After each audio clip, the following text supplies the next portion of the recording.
Kehadiran Allah Subhanahu wa Ta'ala yang telah melimpahkan rahmat dan hidayahnya sehingga kita masih diberi nikmat sehat di hari ini. Tak lupa juga kita ucapkan salawat dan salam kepada junjungan kita Nabi besar Muhammad Sallallahu Alaihi Wasallam. Sebelum memulai pelajaran, silakan ketua kelas pimpin doa terlebih dahulu. Ista'in Iqra al-Fatihah.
Oke, sebelum ibu mulai, silakan dicek dulu sampahnya di bawah meja, apakah ada sampah di kolong-kolong mejanya. Silakan dicek terlebih dahulu. Kalau ada sampah dibuang dulu ke tempat sampah. Silakan. Ada? Nggak ada ya? Oke. Ibu absen terlebih dahulu.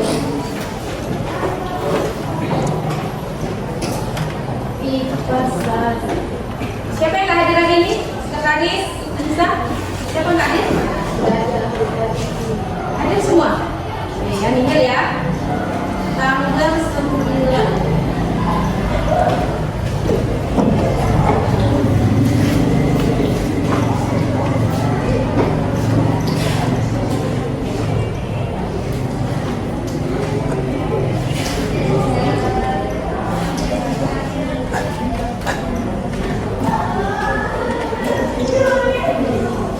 Hadir semua ya. Oke, pada pertemuan kali ini kita akan membahas tentang dinamika politik masa demokrasi terpimpin. Oke, silahkan dilihat di depan dulu. Tujuan pembelajaran kita hari ini yang pertama adalah setelah mengamati video dan pemaparan oleh guru, peserta didik dapat mengidentifikasi tentang latar belakang pengertian dan ciri-ciri demokrasi terpimpin secara tepat dan benar. Yang kedua, setelah melakukan diskusi kelompok, peserta didik dapat menganalisis kebijakan politik pada masa demokrasi terpimpin secara tepat dan benar. Sebelum kita masuk kepada materi kita demokrasi terpimpin, jadi kita ini pada pertemuan kali ini akan menerapkan learning dengan bantuan media Mentimeter. Jadi Mentimeter itu untuk pemahaman kalian nanti, apakah kalian paham dengan proses yang sudah kita lalui hari ini. Kemudian di terakhir nanti akan Ibu beri hadiah bagi yang paham dengan materi kita hari ini. Nih bentuknya. Nih, siapa yang dapat beruntung hari ini? Ya, oke, selanjutnya sebelum kita masuk ke masa demokrasi terpimpin, masih ingat materi sebelumnya? Apa materi kita sebelumnya? Demokrasi liberal. Ada yang tahu tuh demokrasi liberal apa? Masih ingat nggak? Siapa? Jangan. Oke, Dani. Demokrasi liberal adalah sistem politik yang menganut kebebasan individu secara konstitusional. Wah, masih ingat, tepuk tangan untuk Dani. Oke, nanti kami belajar masih mengingat apa yang Ibu jelaskan minggu lalu. Kemudian apa lagi ya yang ada pada masa demokrasi liberal? Masih ingat? Kabinet. Ada yang masih ingat kabinet pada masa demokrasi liberal? Wis. Coba Anissa. Pertama, kabinet AC, yang kedua, kabinet Suman, ketiga, kabinet Wilopo, keempat, kabinet Alisa Widodo I, kelima, kabinet Burhanuddin Harahap, keenam, kabinet Alisa Widodo II, ketujuh, kabinet Juanda. Kabinet Juanda. Yang lain ingat juga kan? Sampai kita juga udah ulangan. Kalau nggak ingat, wah nggak tahu lagi aku bilang. Oke ya, berarti masih ingat ya materi minggu lalu. Oke. Sekarang kita akan membahas tentang masa demokrasi terpimpin dalam bidang politik. Mana ini ya? Di dalam itu.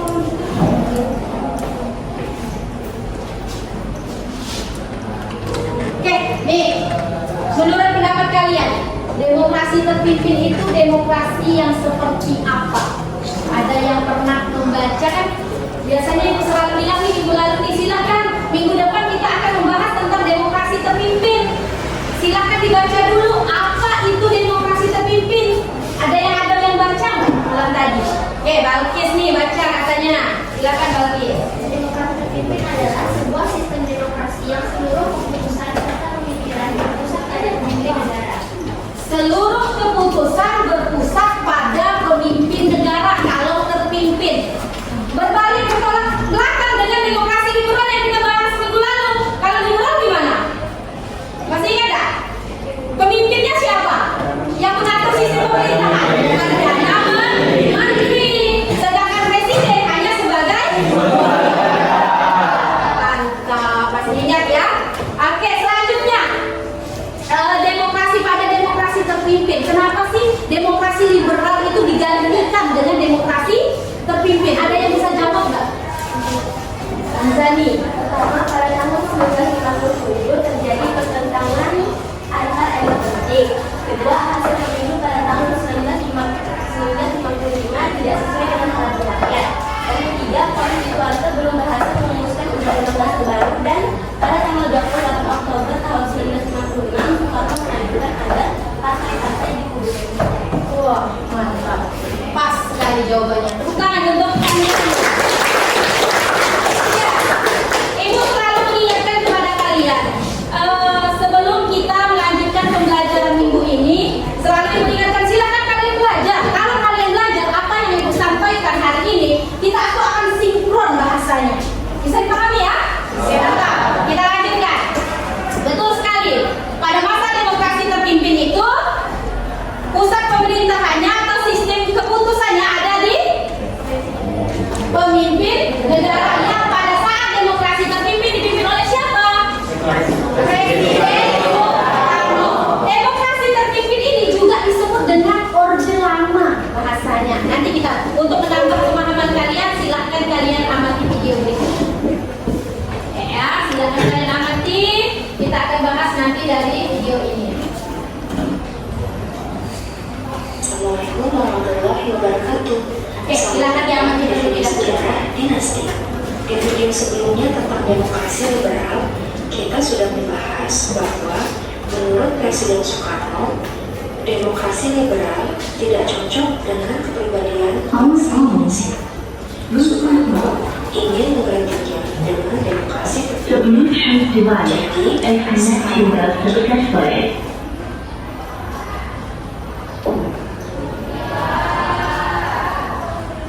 Yaitu sejak tahun 1959.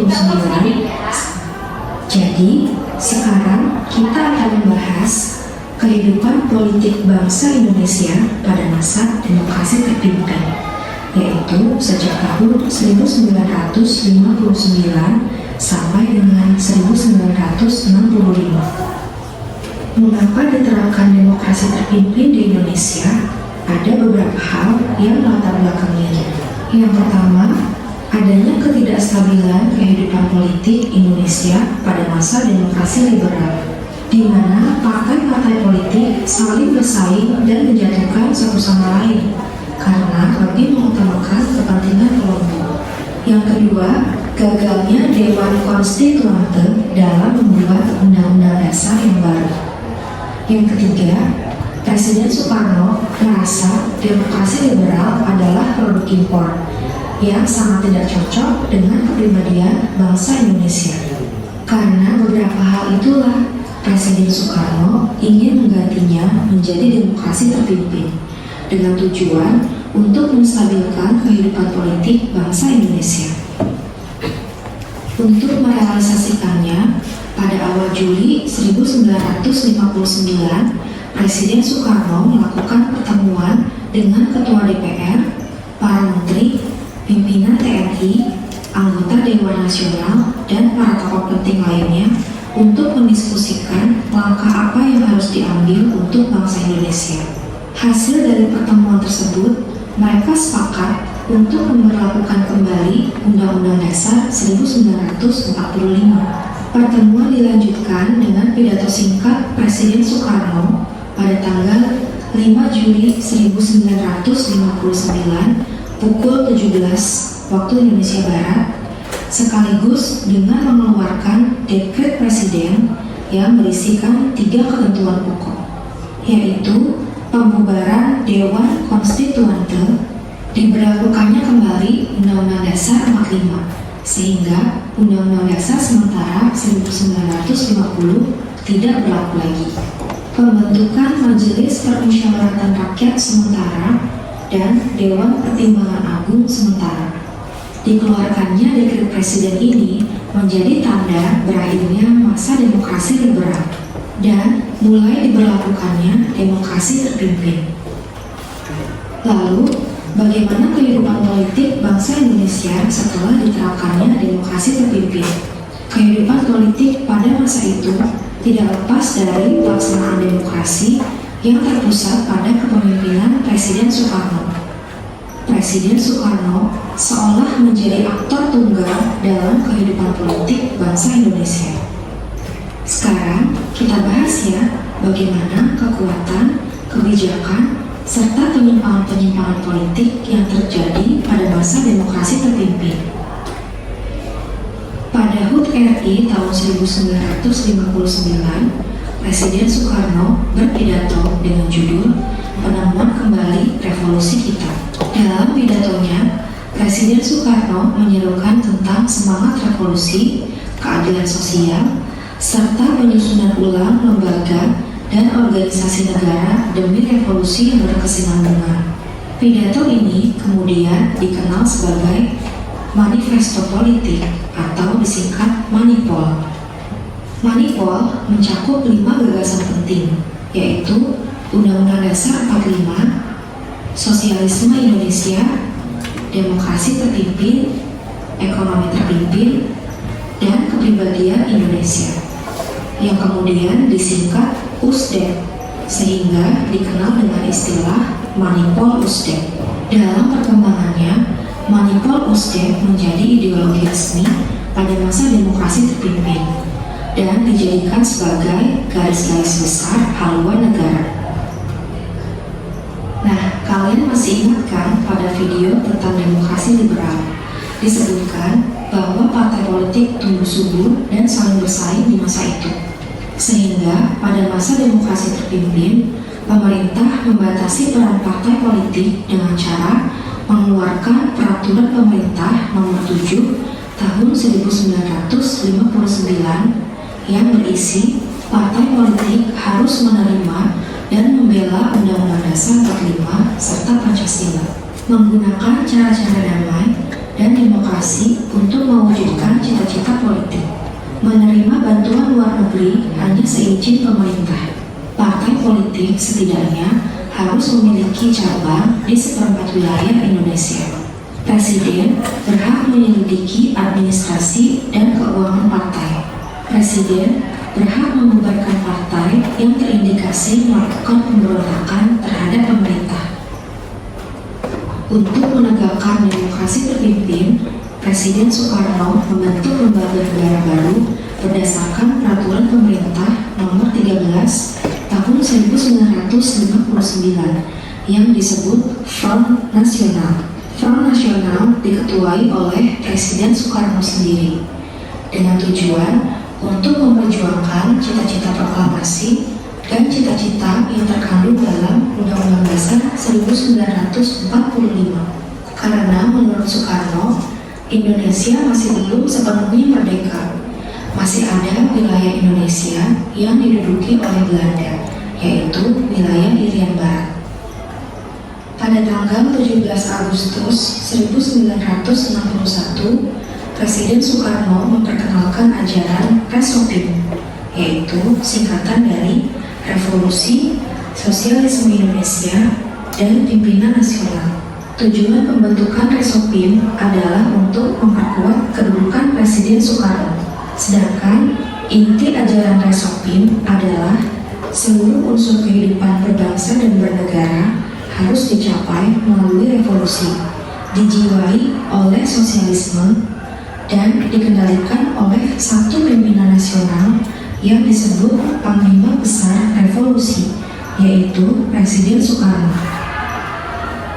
Selanjutnya, Presiden Soekarno mengeluarkan gagasan Nasakom yang merupakan kepanjangan dari nasionalis, agama, dan komunis dengan tujuan untuk menyatukan tiga pilar kekuatan politik nasional pada masa itu.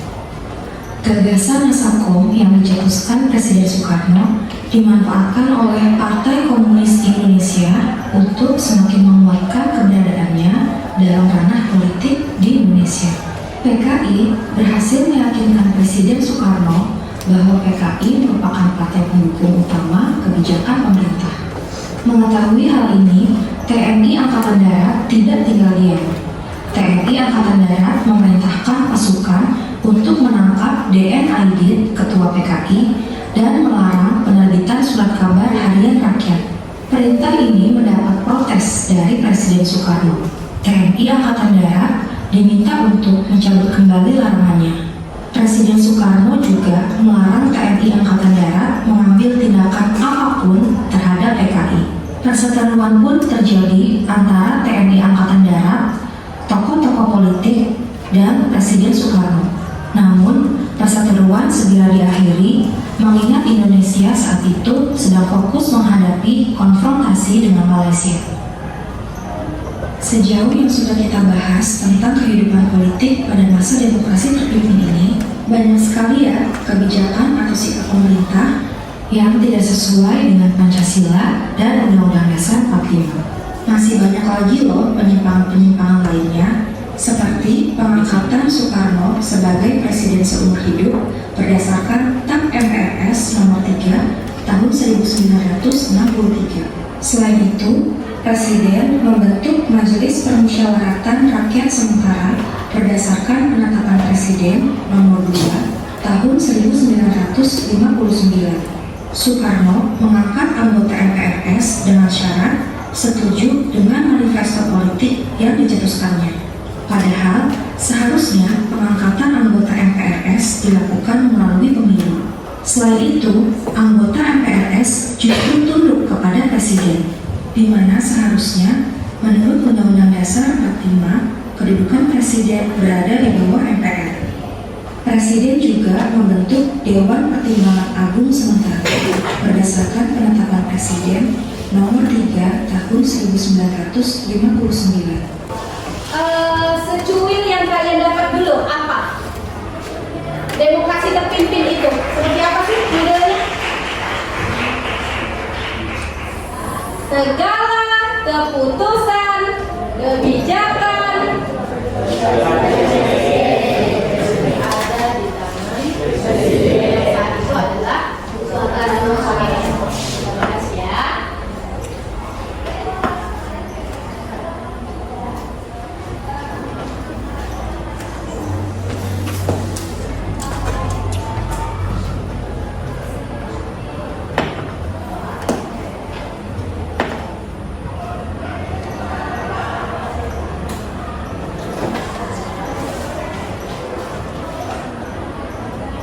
Oke.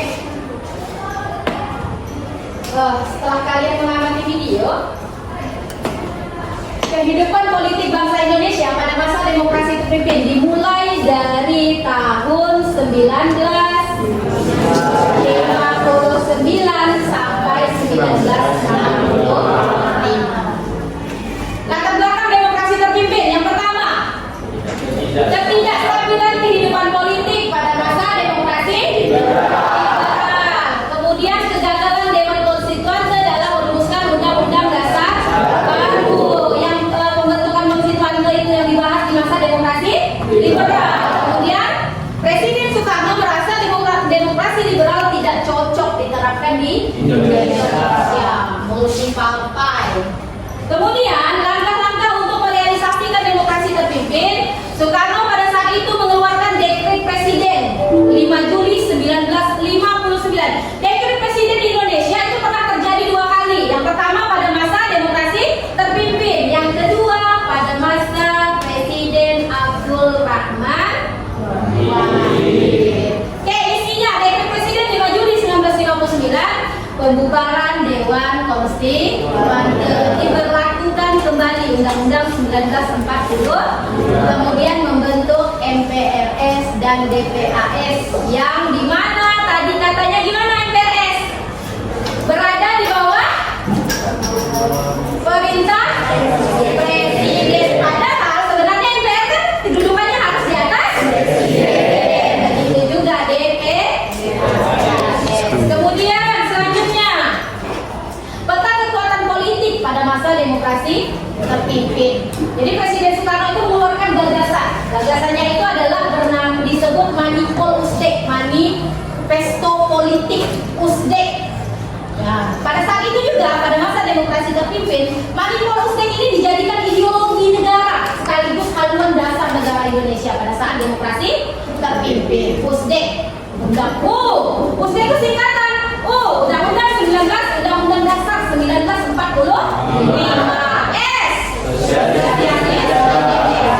Kemudian D, demokrasi terpimpin.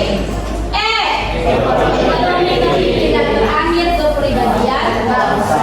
Ini gagasan yang dikeluarkan oleh Presiden Soekarno. Kemudian selanjutnya pembebasan Irian Barat. Jadi pada masa demokrasi terpimpin ini tugasnya ini juga. Jadi tujuan utama Presiden Soekarno itu adalah pembebasan Irian Barat. Perjuangan pembebasan Irian Barat yang pertama, perjuangan. Jadi banyak sekali perjuangan yang dilakukan Presiden Soekarno pada masa itu di demokrasi terpimpin. Yang pertama perjuangan diplomasi sampai konferensi Kolombo dan KAA, konferensi Asia Afrika. Kemudian konfrontasi politik dengan cara membentuk Front Nasional Pembebasan Irian Barat. Yang ketiga konfrontasi ekonomi, pembatalan hutang-hutang Indonesia kepada Belanda. Wah, sebenarnya ini terbalik nih padahal. Pada masa demokrasi Belanda itu malah seharusnya mengambil banyak dari Indonesia. Ingat gak ada peristiwa penjajahan Belanda di kelas 11 kalian belajar. Kemudian konfrontasi militer, membentuk BRIN. Nih, jadi kita selanjutnya adalah kegiatannya diskusi kelompok. Ibu akan bagikan LKPD. Kelompoknya satu kelompok 5 orang saja. Ibu akan bagikan LKPD-nya. Silakan kalian keluar, kemudian kalian presentasikan di depan setiap kelompok. kelompoknya. Silahkan kalian cari literasinya dari HP, boleh dari buku, boleh yang ada di link sekitar kalian saja. Kemudian modul bahan ajar boleh, silahkan kalian cari. Untuk soal-soal yang ada di LKPD kalian diskusikan bersama kelompok, kalian buat PowerPoint-nya, kemudian nanti kalian akan maju ke depan untuk mendiskusikannya. Ibu beri waktu 25 menit cukup kali ya? 25 menit atau 30 menit? 30. Oke, silakan. Silakan gabung dulu dengan kelompoknya. Oke, kelompok 1 di mana? Di sini aja kelompok 1. Oke, ini kelompok pembelajaran sejarah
Susah di jalan.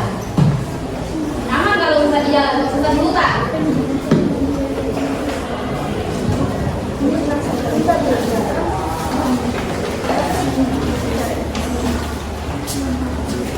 Ibu juga akan menilai keaktifan timnya ya, yang nggak kerja, yang ada di kawannya, ibu akan nilai juga.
Siapa? 5.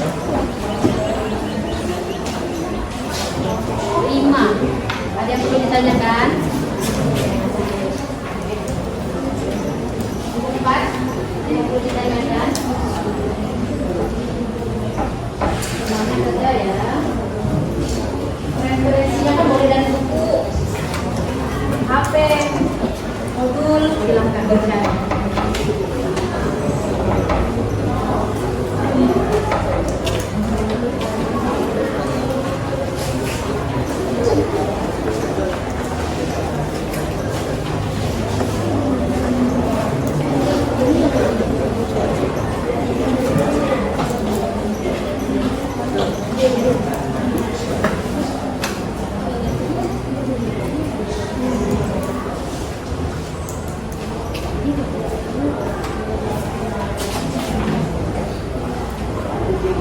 Kalian jangan bertakut.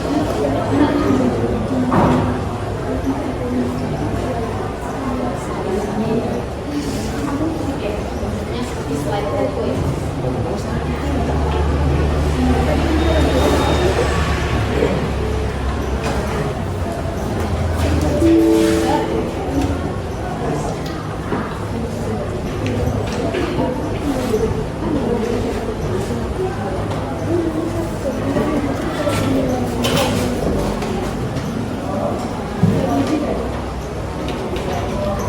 Slide PowerPoint-nya dibuat sebagus mungkin ya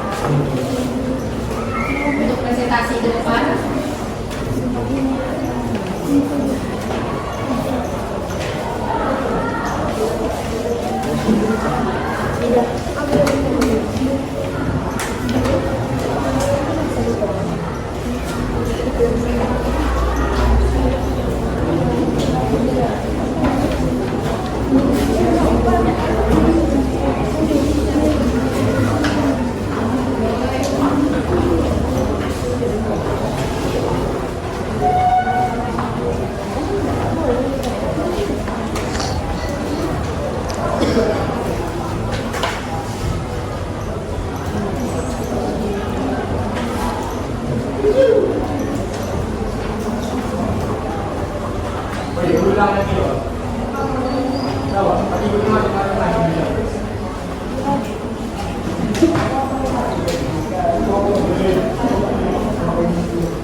Sing Dani. Semangat Dani.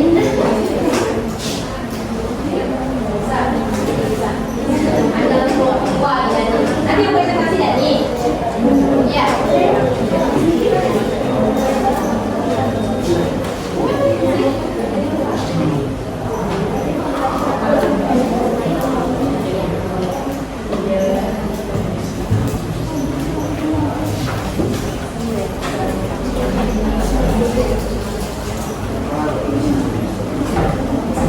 Kelompok 5 gak ada pertanyaan? Aman?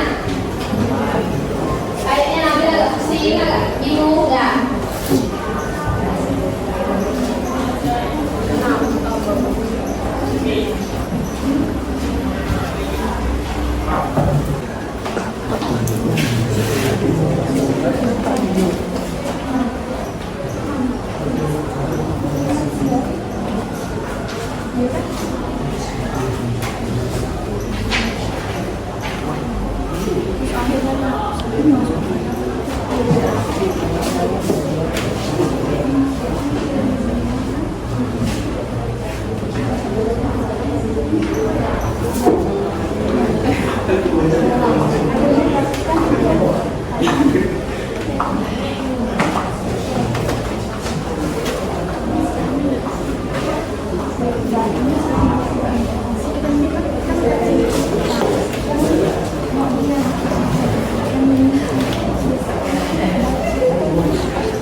Nanti mau pakai laptop kalian presentasi atau mau interaksi seperti itu? Ada yang mau flash disk? Enggak, bukan mau flash disk. Oke.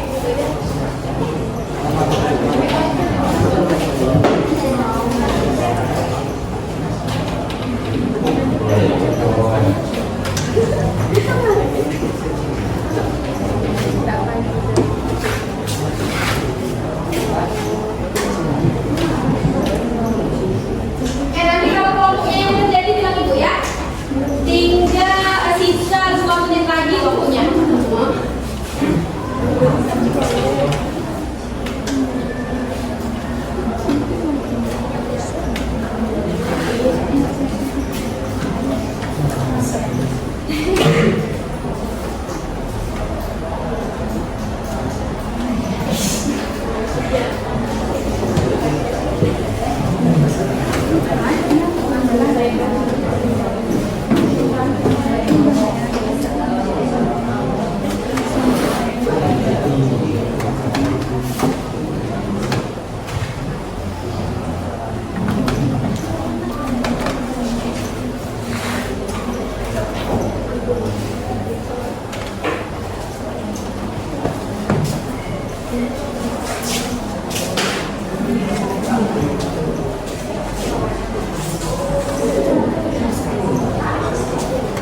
Ada yang sudah selesai? Kelompok 1? Tulis nama. Kelompok 2? Sudah, oke. Teruskan. Tulis nama kelompok 2 jadi biar enak. Gimana?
Kelompok berapa lagi yang udah?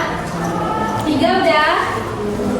Belum. 4 sudah? 5 sudah? Ayo, ayo, waktu. Waktu. Kelompok 1, belum. Nah.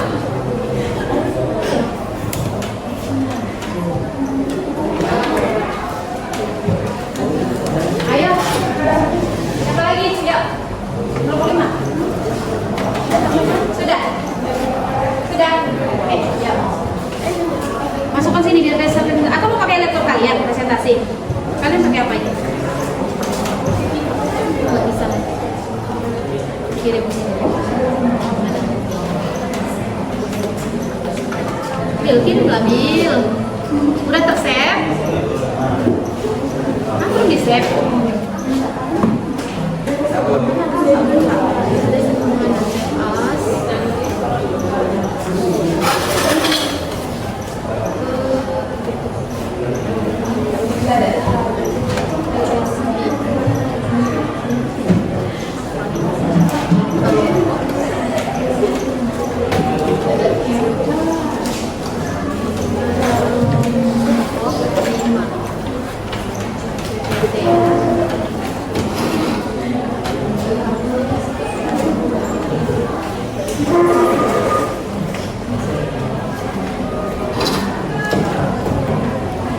Siapa nih yang presentasi nih?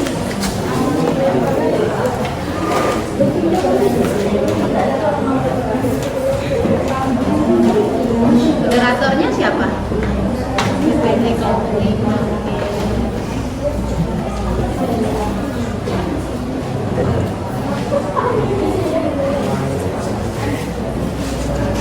Oke, kelompok 4 sudah.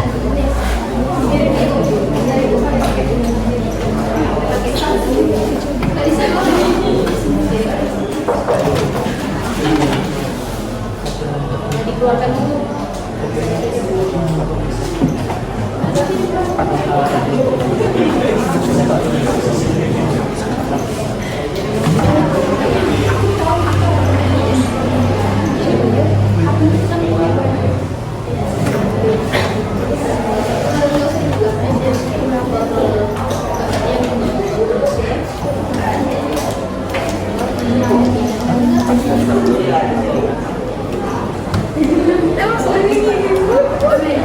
Kok ada masukkan lagi?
Aku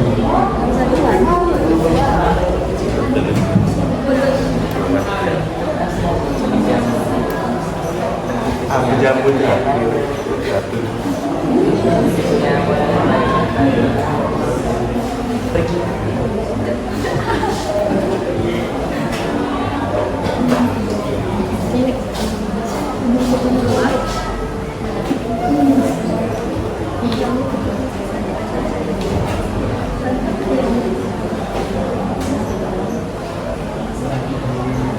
Simpannya di mana?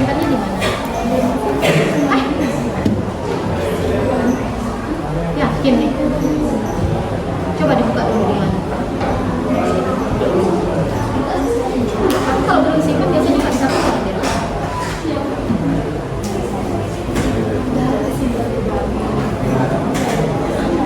Atau simpan di sini mudah banget.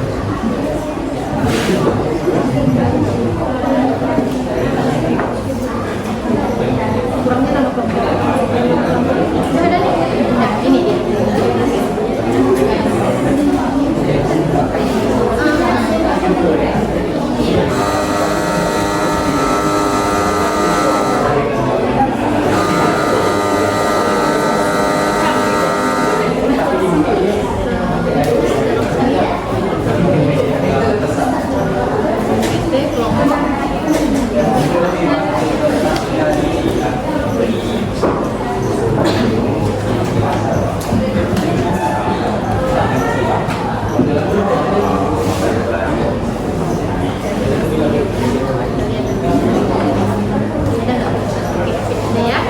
Oke, silakan mau acak atau urutan kelompok yang maju.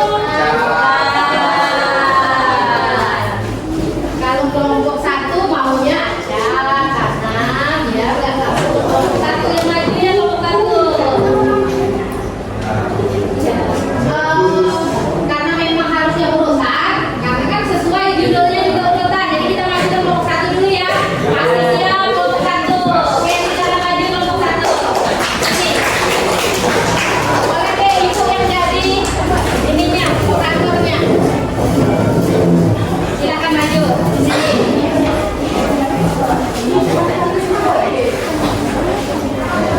Apa judulnya ini kayak neng-neng tiga? Kelompok satu. Oke,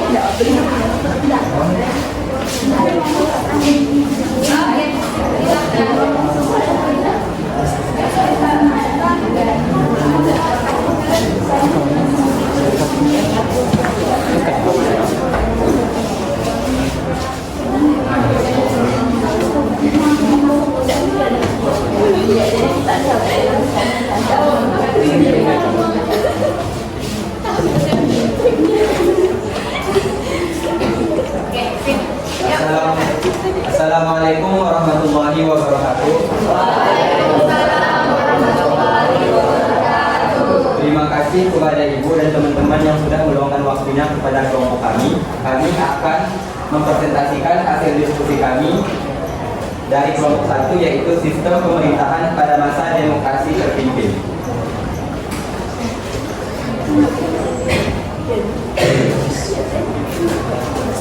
Baik, pengertian dari demokrasi terpimpin atau Orde Lama pada tahun 1959 sampai 1965 adalah masa ketika Presiden Indonesia yaitu Soekarno berkuasa di bawah naungan Undang-Undang Dasar 1945.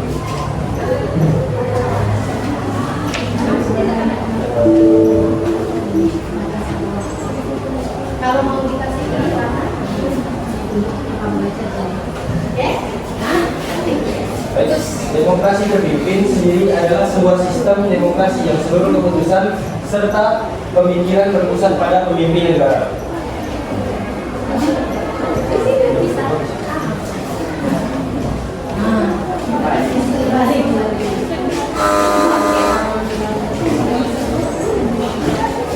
Dekret Presiden 5 Juli 1959.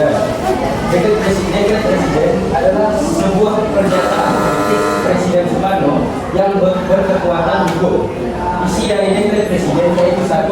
Pembubaran Dewan Konstituante, 2. Diberlakukannya kembali UUD 1945, 3. Pembentukan MPRS dan DPRS.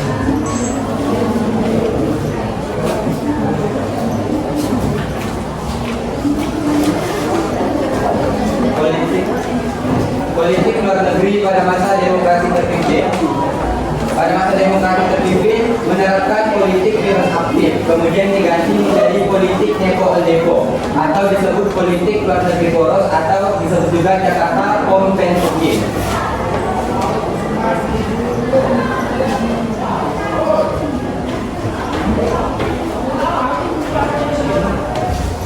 Politik luar negeri OLDEPO atau Old Established Force, yaitu kekuatan lama yang telah mapan, yakni negara-negara kapitalis yang neokolonialis dan imperialis atau disingkat NEOIM. Kemudian politik luar negeri NEPO atau New Emerging Force, yaitu kekuatan baru yang sedang muncul, yakni negara-negara progresif revolusioner.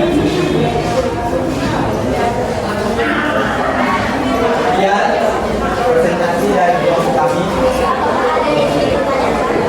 Silakan, apakah kelompok 2, 3, 4, 5 ada yang mau nanya ke kelompok 1? Silakan. Kelompok 1, moderator. Pertanyaannya apa? Pertanyaannya mengapa sistem pemerintahan 1969 disebut demokrasi terpimpin?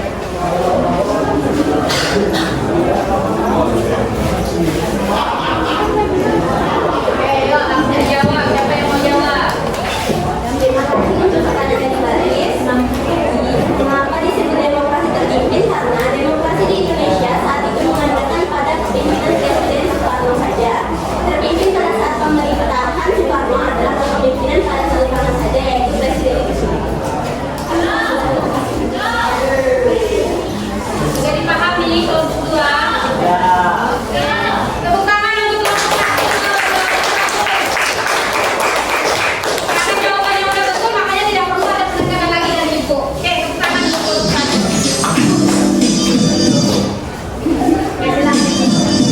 Terima kasih kepada teman-teman yang sudah bertanya kepada kami. Mohon maaf apabila ada kesalahan. Kesepian tanpa kasih, cukup sekian dan terima kasih.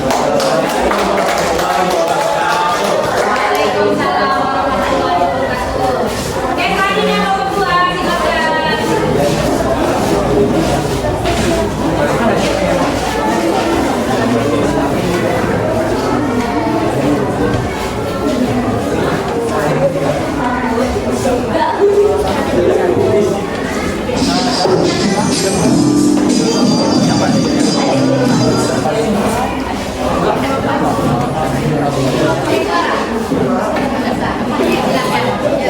Assalamualaikum warahmatullahi wabarakatuh. Terima kasih atas teman-teman semua yang sudah memberikan kesempatan kepada kelompok 2 untuk mempresentasikan hasil diskusi kami. Di sini kami kelompok 2 akan melanjutkan materi yang telah dibahas dari kelompok 1, sistem pemerintahan pada masa demokrasi terpimpin. Kelompok 2 di sini akan membahas tentang ciri-ciri demokrasi terpimpin.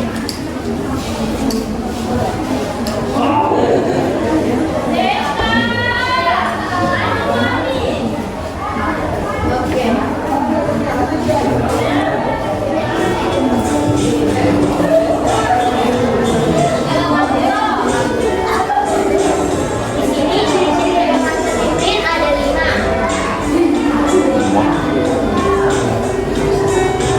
Sistemnya bergerak apa kalian?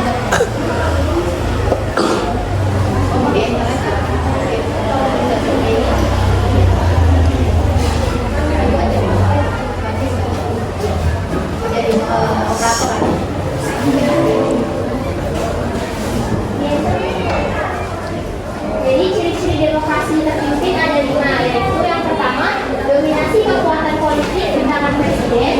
Yang kedua, pembatasan hak politik rakyat. Yang ketiga, munculnya partai penguasa atau partai mayoritas. Dan yang keempat, besarnya peranan militer dalam fungsi ABRI. Dan yang kelima, politik luar negeri OLDEPO. Yang pertama akan dibacakan oleh Eki. Intinya saja ya. Dominasi kekuatan politik di tangan presiden. Menurut Bambang Sukarno dalam bukunya yang berjudul Ilmu Hukum Tata Negara, kedudukan MPR menjadi musyawarah rakyat masyarakat demokrasi. Masa demokrasi terpimpin berada di bawah presiden. Oleh karena itu presiden dapat mengatur hal-hal yang harus dilakukan oleh MPR dan MPR wajib tunduk pada presiden. kelima, kedudukan presiden berada di bawah DPR. Yang kedua, kandidat Samar Dani. Pembatasan hak politik rakyat. Kepemimpinan Presiden Soekarno tanpa batas ini terbukti dengan dilakukannya kebijakan yang menyimpang dari Undang-Undang Dasar 1945. Misalnya pada tahun 1960 Presiden Soekarno membubarkan DPR hasil pemilihan umum dan menggantinya dengan DPR gotong royong atau DPR GR yang anggotanya diangkat dan diberhentikan oleh Presiden. Selanjutnya, kandidat Samar Nana yang kedua. Tiga, munculnya parlemen penguasa atau parlemen. Hilangnya kontrol sosial dan check and balance dari lembaga legislatif terhadap lembaga eksekutif semakin parah dengan peran partai mayoritas. Partai mayoritas politik yang saat itu mendominasi kehidupan politik Indonesia adalah Partai Komunis Indonesia. Menurut buku filsafat Pancasila dan kenegaraan karya Trianto, mengetahui hal itu, Soekarno membubarkan Liga Demokrasi dan membentuk Front Nasional yang selanjutnya digunakan PTI sebagai wadah kegiatan politik. Front Nasional menjadi bagian strategi komunisme internasional dalam mempersiapkan demokrasi rakyat kerja. 4. Besarnya peranan militer dalam distribusi peranan api. Sebagai tindak lanjut dari dekret Presiden, pimpinan nasional TNI AD mengeluarkan perintah rakyat untuk mengamankan dekret.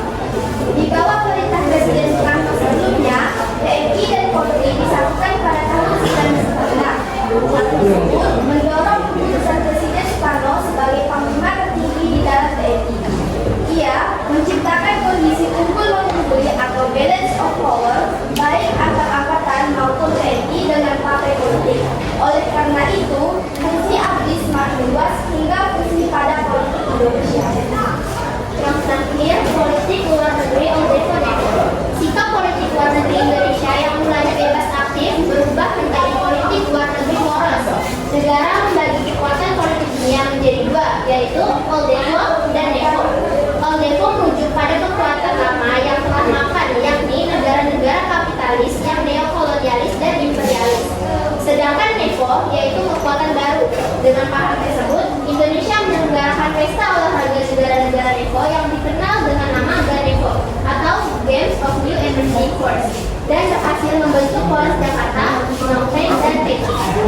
Sekian presentasi dari kami. Jika ada yang bertanya, boleh angkat tangan. Oke, silakan. Mengapa Presiden Soekarno pada tahun 1945? Terima kasih untuk pertanyaannya.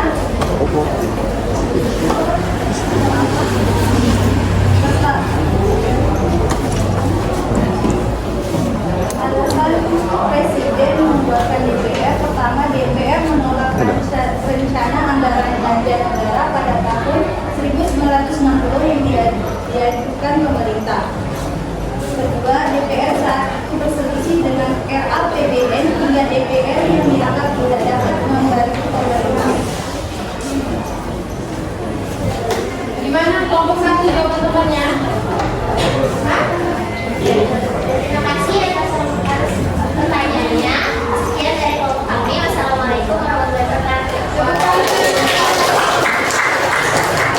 Oke, kelompok 3, silakan maju. Kalau ada tambahan boleh ditambahkan kalau memang nggak pas dengan jawaban temannya.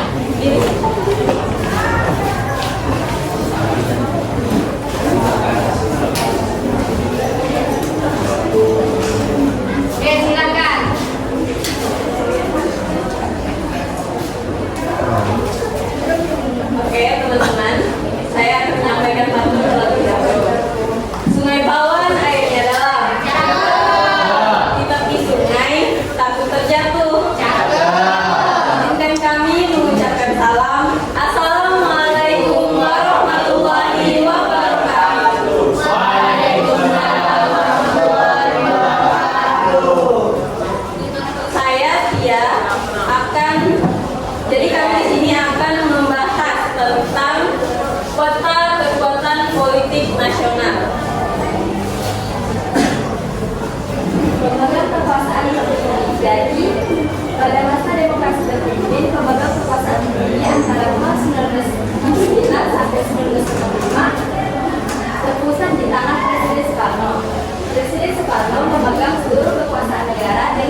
Pancasila dan pendukung kebijakan-kebijakan Presiden Soekarno yang menguntungkannya. PKI mampu memanfaatkan ajaran Nasakom yang diciptakan Soekarno dengan baik, karena Nasakom inilah PKI mendapat tempat yang sah dalam konstelasi politik Indonesia. Partai politik di masa demokrasi terpimpin. Peranan partai politik pada masa demokrasi terpimpin mulai dikurangi, sedangkan di pihak lain peranan presiden sangat kuat. Partai politik pada masa ini dikenal dengan Nasakom, yaitu nasional, agama, dan komunis, yang diwakili oleh NU, PNI, dan PKI. Pada masa ini nampak sekali bahwa PKI memainkan peranan dan bertambah kuat terutama dalam PKI akhir September 1995. Pembukaan partai politik. Presiden Soekarno melakukan pembukaan partai politik melalui penetapan presiden. Konsep awal dan partai yang akan dilibatkan adalah partai yang memberontak. Namun dalam tulisan final, Soekarno meminta ditambahkan kata sedang di dalam kata memberontak, sehingga rumusnya berbunyi sedang memberontak karena para pimpinannya turut dalam pemberontakan. Sesuai dengan rumusan itu, maka partai yang selalu kuat untuk dikeluarkan hanya Masyumi dan PSI, sedangkan PKI yang pernah memberontak tahun 1948 dan pindah dari Lombok Barat. Nah, terakhir adalah upaya PKI dalam memperkuat kedudukannya. PKI menyebar isu bahwa PKI sebagai partai yang manipolis dan pendukung Presiden Soekarno yang paling setia. PNI melakukan serangan politik terhadap Partai Murba dengan tuduhan telah memecah belah persatuan Nasakom dan akan mengadakan kudeta serta akan membunuh ajaran dan Presiden Soekarno. Hasilnya ditangkaplah tokoh-tokoh Murba yaitu Soekarni dan dibekukannya Partai Murba oleh Presiden Soekarno. Sekian presentasi dari kami. Apakah ada kelompok yang ingin menanggapi? Mengapa akhirnya PKI menjadi sebuah gerakan politik Presiden Soekarno pada masa demokrasi terpimpin?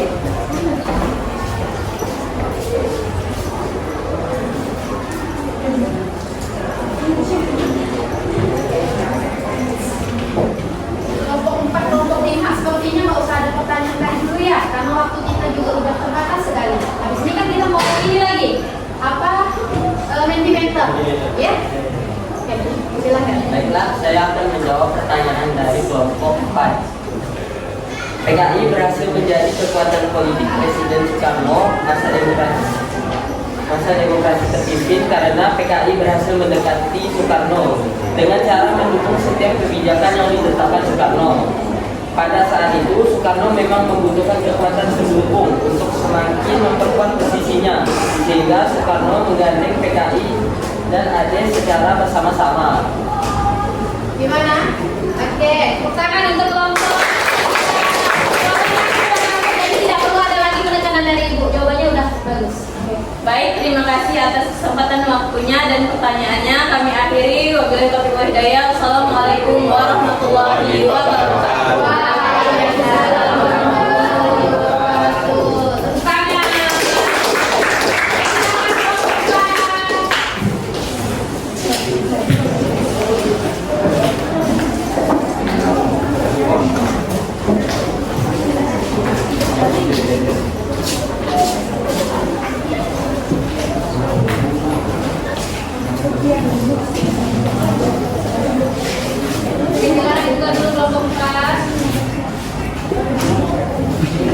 Kantin membeli nasi, Palembang membeli kue putu. Izinkan kami membuka presentasi. Assalamualaikum warahmatullahi wabarakatuh. Selamat pagi, salam sejahtera bagi kita semua. Alhamdulillah pada pagi hari ini kita diberikan kesehatan dan kesempatan untuk masuk dan berdiri di depan kelas ini. Dengan berdirinya kami di sini, kami dari kelompok 4 ingin mempresentasikan tentang pembebasan Irian Barat. Sebelum itu izinkan saya untuk memperkenalkan diri terlebih dahulu. Perkenalkan, Yanur. Kenalkan, nama saya Arfi Wibawa Putra. Saya Andika Rizka Abimanyu. Saya Aura Mulia. Saya dari Baik, untuk presentasi yang pertama bakal dimulai oleh Alvin. Negara merupakan wilayah dagang Belanda dan bagian dari kesatuan dari pulau-pulau lain di Indonesia. Sebelum bergabung di Indonesia, Irian Barat selama dijajah Belanda, Indonesia meminta Belanda menyerahkan Irian Barat, tapi Belanda menyatakan Irian Barat akan diserahkan oleh Belanda 1 tahun setelah pengakuan kedaulatan RIS. Namun pada kenyataannya, lebih dari setahun pengakuan kedaulatan Indonesia, Belanda tidak kunjung menyerahkan Irian Barat. Dalam penyelesaian masalah ini, pemerintah Indonesia melakukan upaya pembebasan Irian Barat. Pembebasan Irian Barat. Dulu, wilayah Irian Barat merupakan daerah kekuasaan Sekutu dan Belanda meskipun Indonesia telah merdeka. Akibatnya, Indonesia melakukan upaya pembebasan Irian Barat buat merebut kembali wilayah ini dari tangan Belanda. Indonesia ingin Irian Barat menjadi bagian dari wilayah Timur Pertiwi lagi. Konflik sengketa antara Indonesia dan Belanda keseluruhannya cukup sengit di kala itu, sampai-sampai Indonesia dan Belanda mengadakan yang namanya Konferensi Meja Bundar atau KMB pada tanggal 23 Agustus 1949 sampai 2 November 1949. Apa konflik sengketa Indonesia dan Belanda atas Irian Barat selesai setelah KMB? Ya, memang Belanda berjanji bakalan memberikan wilayah Irian Barat kepada Indonesia saat KMB. Tapi sayang janji itu nggak dipenuhi sampai bertahun-tahun berikutnya. Nggak dipenuhi ya. Lanjut. Konflik Trikora. Ketika Belanda enggan mengembalikan Irian Barat kepada Indonesia, akhirnya Presiden Soekarno memutuskan untuk merebut kembali Irian Barat secara paksa. Nah, langkah yang dilakukan untuk merebut kembali Irian Barat yaitu dengan operasi Trikora. Apa itu Trikora? Trikora merupakan singkatan dari Tri Komando Rakyat. Dilansir dari Tirto pada 19 Desember 1961, Presiden Soekarno mengumumkan operasi Trikora yang punya misi untuk merebut kembali wilayah Irian Barat dari tangan Belanda. Sesuai sama namanya, Tri artinya 3. Jadi Trikora mempunyai 3 misi penting yang berisikan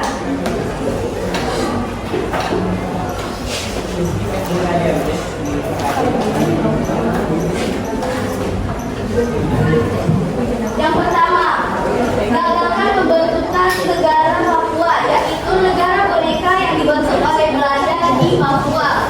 Kedua, kibarkan bendera merah putih di tanah Papua.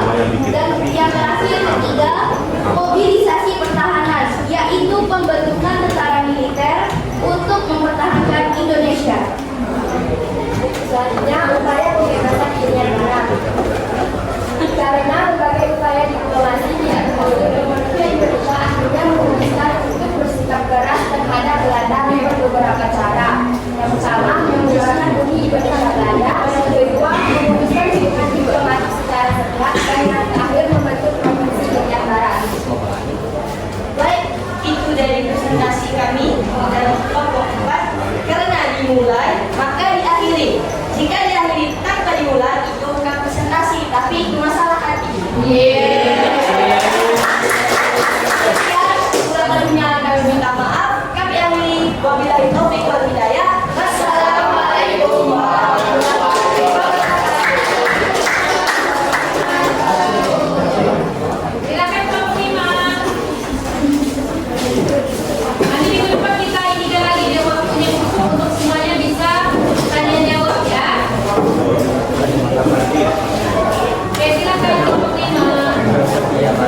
oleh Komisi Percaturan Politik Dunia.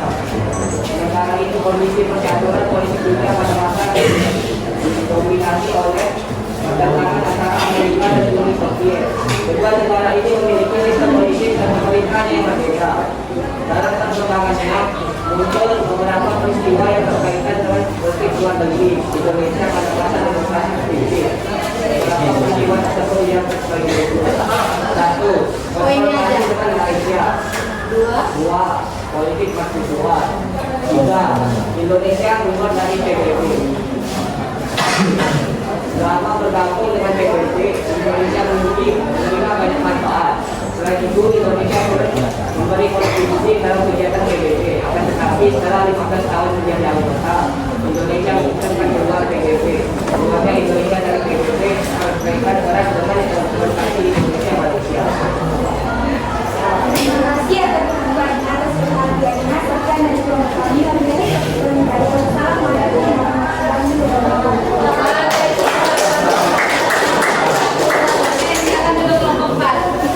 Gimana presentasinya? Udah paham semua? Oke, untuk mengetes apakah benar-benar kalian paham dengan materi demokrasi terpimpin, kita akan main games. Gamesnya Mentimeter. Silakan disiapkan HP-nya untuk masuk ke Mentimeternya.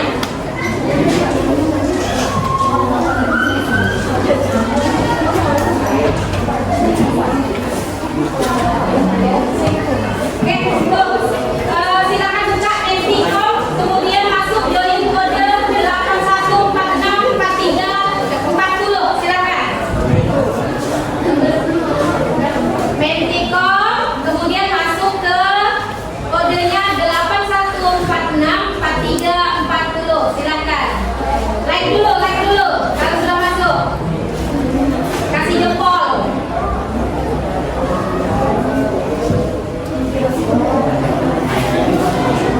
Sudah masuk semua? Belum mau. Kodenya ditulis dulu. Jadi ibu masuknya ibu bisa lihat berapa orang yang sudah masuk. Dan ada yang tulis kode 81464340. Silakan ditulis dulu. Jadi kalau kawannya nanya silakan.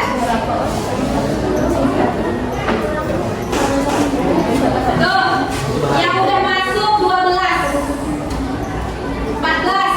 Ayo naik cepat. 16, 18.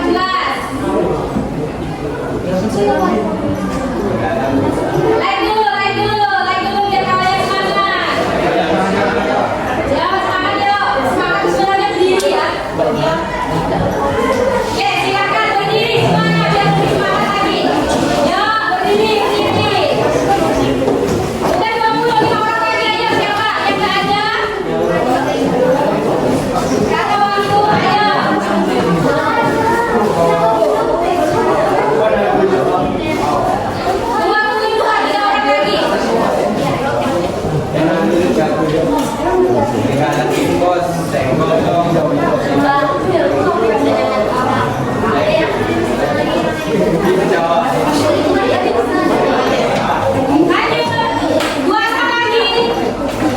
Kalau habis waktunya belum mulai ya, tidak bisa masuk ya.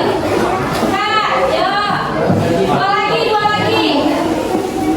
Pertanyaan pertama, siapa yang belum masuk? Tunjuk tangan. Lagi bisa. Coba, ada yang tolong ada itu. 24, tinggal 1 orang. Atau keluar dulu, coba masuk lagi. Bisa? Tengah ya kali ini. Pertanyaan pertama. Bisa Nendra? Coba keluar dulu, masuk lagi. Keluar dulu, habis itu masuk lagi.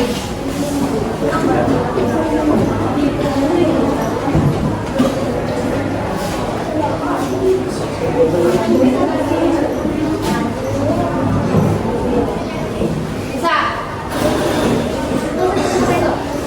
Oke, pertanyaan pertama. Siapa Ya. Yang kedua ya. Enter. Waktunya cuma 30 detik. Silakan dijawab.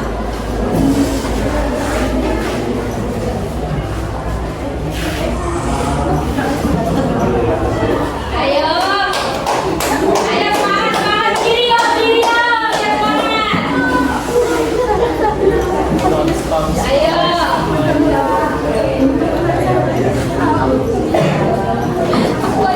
Ada yang belum jawab ini? Makanya waktunya belum nanti karena ada yang belum jawab. Baru 23 orang, satu lagi. Siapa yang belum jawab? Masuk, coba aja masuk lagi bisa. Oke, 20 yang betul, 3 yang salah. Oke, yang paling cepat dan benar jawabannya.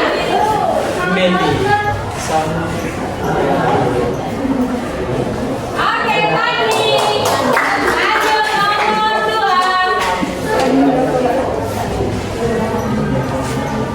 Yang keluar masuk lagi langsung bisa. Oke, 30 detik.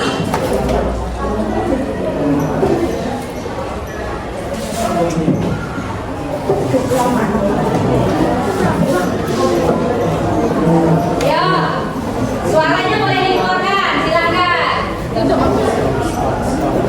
Oke, selesai. Kita lihat ya siapa yang tercepat dan paling benar jawabannya. Siapa tuh? Omar tuh siapa pakai ini? Siapa tuh? Oh, ada tuh. Pertanyaan ketiga, silakan.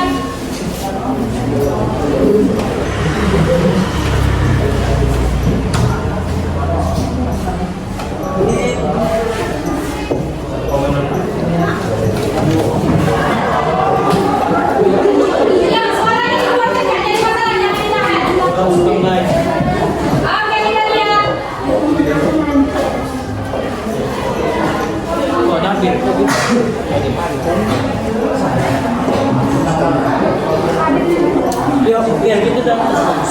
Oke.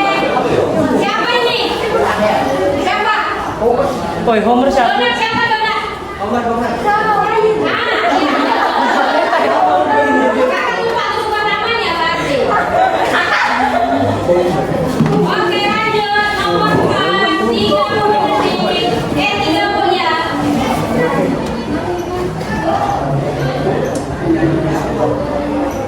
Wih, maju jawabnya. Oke, kita lihat.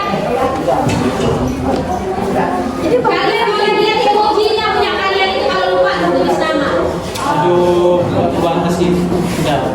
Wih, masih milih yang juga nih yang sekarang. Nomor selanjutnya 30 detik.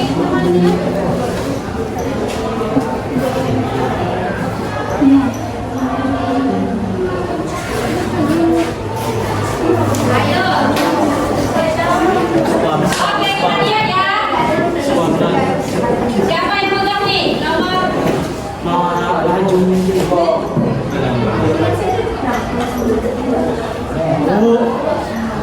masih Meli. Selanjutnya nomor 6 ya. 30 detik.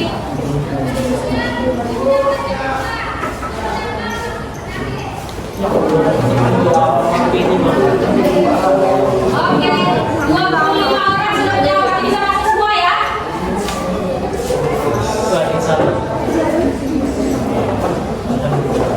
Yo, siapa nih? Wih, Anissa ngejar nih, Anissa nih. Langsung naik ke atas Anissa nampaknya nih. Ya. Selanjutnya nomor 7.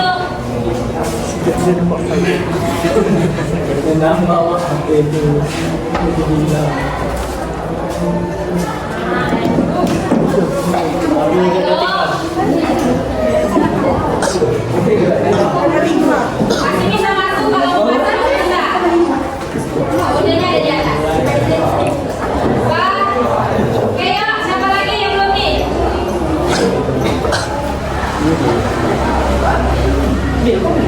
Jangan lupa like, biar semangat.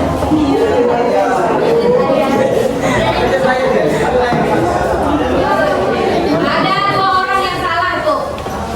Siapa sih yang salah?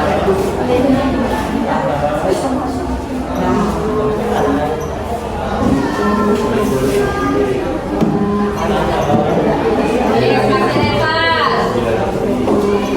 8.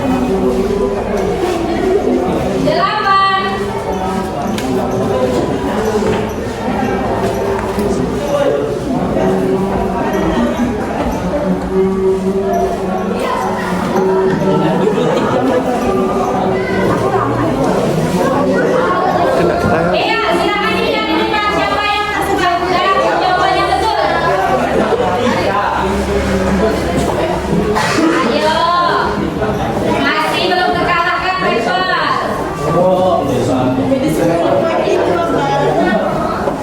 Pertanyaan ke-9.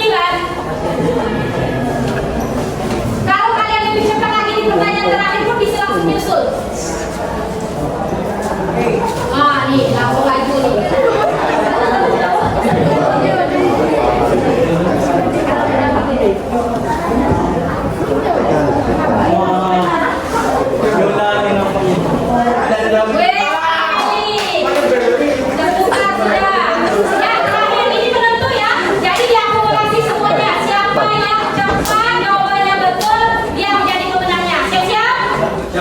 Siap ya? 1, 2, 3. Ayo.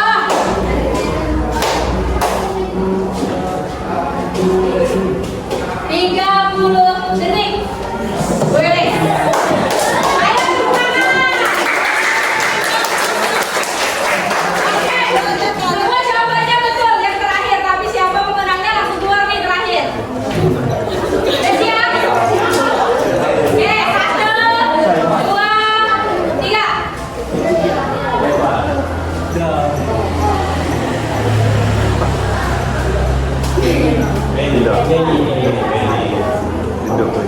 Pemenangnya adalah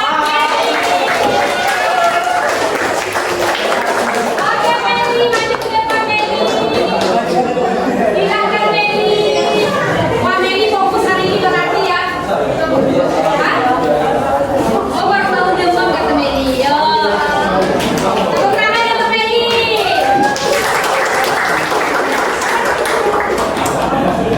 Oke, sabar ya Meli. Oke, silakan dulu. Handphonenya dilepas dulu.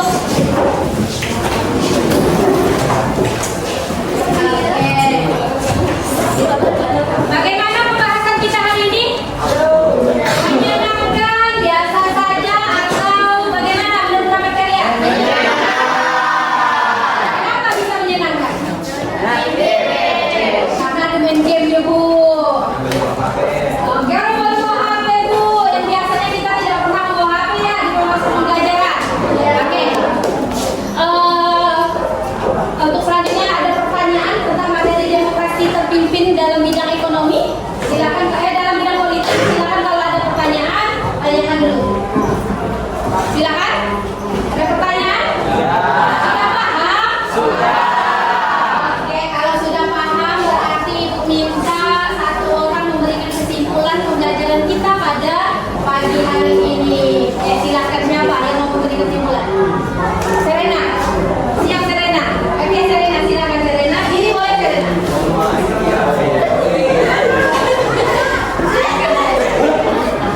Jadi kesimpulan materi pembelajaran pada hari ini adalah demokrasi terpimpin adalah sebuah demokrasi yang sempat ada di Indonesia, yang seluruh keputusan serta pemikiran berpusat pada pemimpinnya. Ciri-ciri demokrasi terpimpin yaitu dominasi kekuatan politik di tangan presiden, pembatasan hak politik rakyat, munculnya partai penguasa atau partai mayoritas, kekuatan politik, demokrasi terpimpin, seluruh kekuasaan negara dipegang penuh oleh Presiden Soekarno. Peran partai politik dibatasi oleh pemerintah, pembebasan Irian Barat yang merupakan salah satu program terus berlanjut dan menjadi salah satu agenda utama pemerintah pada masa demokrasi terpimpin. Politik luar negeri Indonesia pada saat itu sangat dipengaruhi oleh kondisi percaturan politik dunia yang didominasi oleh pertentangan antara Amerika Serikat dan Uni Soviet. Oke, jadi garis besarnya apa? Bahwa demokrasi terpimpin itu gimana menurut kesimpulan dari Mas Erina Dira? Semua keputusan